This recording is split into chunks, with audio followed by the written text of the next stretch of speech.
Hello, দেখো আমি তোমাদেরকে আজ একটা এত সুন্দর জিনিস দেখাবো, যেটা হচ্ছে গিয়ে একটা ধনেপাতার বাগান বলতে পারো।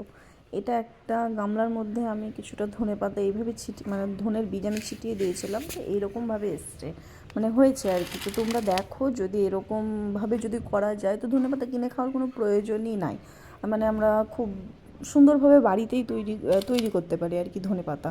তো যাই হোক, বাজারেও কিনতে পাওয়া যায়, কিন্তু কিছু জিনিস নিজে তৈরি যখন করতে পারবো বা কোনো কিচ্ছু প্রয়োজন হয় না, জাস্ট ধনের বীজটা ছিটিয়ে দাও একটু, মানে ধ্যান দিয়ে ছিটাতে হয়। যদি এরকমভাবে ধনেপাতা মানে গ্রো করতে চাও তো আমাকে যদি জানাও তোমরা, তাহলে আমি দেখিয়ে দেবো আমি কীভাবে ধনেপাতার বীজগুলো আর কি ছিটিয়েছিলাম। তো এইভাবে তোমরাও করতে পারো আর কি, খুব কম, মানে কিচ্ছু না, জাস্ট জল লাগে, তাছাড়া কিচ্ছু না, কোনো কিচ্ছু না, শুধু জল আর কিছুই না। তবুও এত সুন্দর গ্রোথ এসছে জাস্ট 20 টাকার একটা গামলাতে। বাই।